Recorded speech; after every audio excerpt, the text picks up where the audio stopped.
ಓಂ ಗಂ ಗಣಪತಯೇ ನಮಃ. ಹಾಯ್ ಹಲೋ ನಮಸ್ಕಾರ. Welcome to spiritual vibes YouTube channel. ಮಕರ ಸಂಕ್ರಾಂತಿಯು ಸುಗ್ಗಿಯ ಹಬ್ಬವಾಗಿದ್ದು ಇದನ್ನು ದೇಶಾದ್ಯಂತ ವಿವಿಧ ಹೆಸರುಗಳೊಂದಿಗೆ ಆಚರಿಸಲಾಗುತ್ತದೆ. ಪ್ರತಿಯೊಂದು ರಾಜ್ಯವು ತಮ್ಮ ಸಂಸ್ಕೃತಿ ಮತ್ತು ಸಂಪ್ರದಾಯದಂತೆ ಹಬ್ಬವನ್ನು ಆಚರಿಸುತ್ತಾರೆ. ಸುಗ್ಗಿಯ ಕಾಲವನ್ನು ಭಾರತದಲ್ಲಿ ಸಂಕ್ರಾಂತಿ, ಲೋಹ್ರಿ, ಪೊಂಗಲ್ ಮತ್ತು ಬಿಹು ಮುಂತಾದ ವಿವಿಧ ಹೆಸರುಗಳಿಂದ ಆಚರಿಸಲಾಗುತ್ತದೆ. ಕರ್ನಾಟಕದಲ್ಲಿಯೂ ಸಂಕ್ರಾಂತಿಯನ್ನು ಸಂಭ್ರಮದಿಂದ ಆಚರಿಸಲಾಗುತ್ತದೆ. ಭಾರತದ ಬಹುಪಾಲು ರಾಜ್ಯಗಳು ಸಂಕ್ರಾಂತಿಯನ್ನು ಆಚರಿಸುತ್ತವೆ.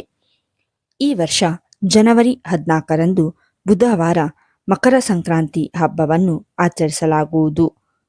ಮಕರ ಸಂಕ್ರಾಂತಿಯು ಸೂರ್ಯನೊಂದಿಗೆ ಸಂಬಂಧವನ್ನು ಹೊಂದಿದ ಹಬ್ಬವಾಗಿದೆ. ಈ ಹಬ್ಬವನ್ನು ಸೌರ ಚಕ್ರಗಳ ಆಧಾರದ ಮೇಲೆ ಆಚರಿಸಲಾಗುತ್ತದೆ. ಸೂರ್ಯನು 6 ತಿಂಗಳ ಕಾಲ ಉತ್ತರದ ಕಡೆಗೆ ಚಲಿಸುವ ಸಮಯ ಇದು. ಇದನ್ನೇ ಸೂರ್ಯನ ಉತ್ತರಾಯಣ ಸಂಚಾರ ಎಂದು ಕರೆಯಲಾಗುತ್ತದೆ. ಹಿಂದೂ ಕ್ಯಾಲೆಂಡರ್ ಪ್ರಕಾರ ಸೂರ್ಯನು ಮಕರ ರಾಶಿಯನ್ನು ಪ್ರವೇಶಿಸಿದಾಗ ಮಕರ ಸಂಕ್ರಾಂತಿ ಹಬ್ಬವನ್ನು ಆಚರಿಸಲಾಗುತ್ತದೆ. ಈ ಹಬ್ಬದ ಕುರಿತು ಒಂದಿಷ್ಟು ಮಾಹಿತಿಯನ್ನು ಈ ವಿಡಿಯೋದಲ್ಲಿ ತಿಳಿದುಕೊಳ್ಳೋಣ. 1. ಮಕರ ಸಂಕ್ರಾಂತಿ ಇತಿಹಾಸ. ಸಂಕ್ರಾಂತಿಯನ್ನು ದೇವತೆ ಎಂದು ಪರಿಗಣಿಸಲಾಗುತ್ತದೆ. ದಂತಕಥೆಯ ಪ್ರಕಾರ ಸಂಕ್ರಾಂತಿಯು ಶಂಕರಾಸುರ ಎಂಬ ರಾಕ್ಷಸನನ್ನು ಕೊಂದಿತು. ಮಕರ ಸಂಕ್ರಾಂತಿಯ ಮುಂದಿನ ದಿನವನ್ನು ಕರಿದಿನ ಅಥವಾ ಕಿಂಕ್ರಾಂತ ಎಂದು ಕರೆಯಲಾಗುತ್ತದೆ. ಸಂಕ್ರಾಂತಿ ದೇವತೆಯನ್ನು ಹೊರತುಪಡಿಸಿ ಮಕರ ಸಂಕ್ರಾಂತಿಯನ್ನು ಭಾರತದ 2 ಮಹಾಕಾವ್ಯ ಗ್ರಂಥಗಳಾದ ಪುರಾಣಗಳು ಮತ್ತು ಮಹಾಭಾರತದಲ್ಲಿ ಉಲ್ಲೇಖಿಸಲಾಗಿದೆ. ಕೆಲವು ನಂಬಿಕೆಗಳ ಪ್ರಕಾರ ವೈದಿಕ ಋಷಿ ವಿಶ್ವಾಮಿತ್ರನು ಈ ಹಬ್ಬವನ್ನು ಆಚರಿಸಲು ಪ್ರಾರಂಭಿಸಿದನು ಮತ್ತು ಮಹಾಭಾರತದಲ್ಲಿ ಪಾಂಡವರು ತಮ್ಮ ವನವಾಸದ ಸಮಯದಲ್ಲಿ ಈ ಹಬ್ಬವನ್ನು ಆಚರಿಸಿದರು ಎನ್ನುವ ನಂಬಿಕೆಯಿದೆ. 2. ಮಕರ ಸಂಕ್ರಾಂತಿ ಮಹತ್ವ. ಮಕರ ಸಂಕ್ರಾಂತಿಯು ಸೂರ್ಯ ದೇವನಿಗೆ ಮೀಸಲಾಗಿದೆ. ಈ ಹಬ್ಬವು ಹಿಂದೂಗಳಿಗೆ ಉತ್ತರಾಯಣ ಕಾಲ ಎಂದು ಕರೆಯಲ್ಪಡುವ 6 ತಿಂಗಳ ಮಂಗಳಕರ ಅವಧಿಯ ಆರಂಭವನ್ನು ಸಂಕೇತಿಸುತ್ತದೆ. ಇದು ಆಧ್ಯಾತ್ಮಿಕ ಆಚರಣೆಗಳಿಗೆ ಮಹತ್ವದ ಅವಧಿ ಎಂದು ಪರಿಗಣಿಸಲಾಗಿದೆ. ಮಕರ ಸಂಕ್ರಾಂತಿಯ ಸಂದರ್ಭದಲ್ಲಿ ಗಂಗಾ ಮತ್ತು ಜಮುನಾ ಸಂಗಮದಲ್ಲಿ ಲಕ್ಷಾಂತರ ಜನರು ಪವಿತ್ರ ಸ್ನಾನ ಮಾಡುತ್ತಾರೆ. ಈ ಪವಿತ್ರ ಸ್ನಾನವು ಜನ್ಮ ಜನ್ಮಗಳ ಪಾಪಗಳನ್ನು ಕಳೆಯುತ್ತದೆ ಎನ್ನುವ ನಂಬಿಕೆಯಿದೆ. ಜನರು ತಮ್ಮ ಪ್ರಾರ್ಥನೆಗಳನ್ನು ಸೂರ್ಯದೇವರಿಗೆ ಸಲ್ಲಿಸುತ್ತಾರೆ. 3.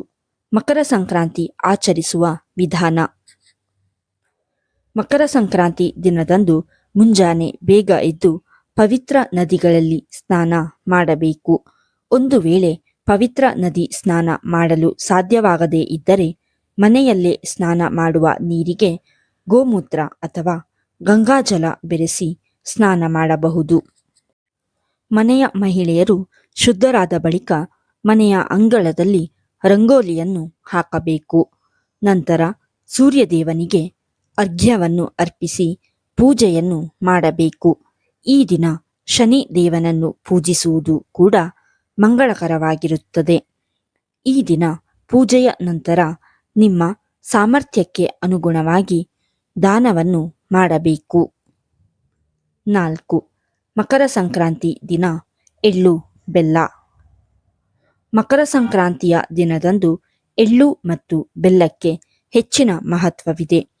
ಆದುದರಿಂದ ಇದನ್ನು ತಿಲ ಸಂಕ್ರಾಂತಿ ಎಂದು ಕರೆಯುತ್ತಾರೆ. ಮಕರ ಸಂಕ್ರಾಂತಿಯ ದಿನ ಬೆಲ್ಲ, ಎಳ್ಳು ತಿನ್ನುವುದಲ್ಲದೆ ನೀರಿನಲ್ಲಿ ಎಳ್ಳು ಸೇರಿಸಿ ಸ್ನಾನ ಮಾಡುತ್ತಾರೆ. ಈ ದಿನ ಎಳ್ಳು ಬೆಲ್ಲವನ್ನು ಪರಸ್ಪರ ಹಂಚುವ ಮೂಲಕ ಹಬ್ಬದ ಖುಷಿಯನ್ನು ಸಂಭ್ರಮಿಸಲಾಗುತ್ತದೆ. 5. ಮಕರ ಸಂಕ್ರಾಂತಿಯ ಸಮಯದಲ್ಲಿ ಗಾಳಿಪಟದ ಮಹತ್ವ.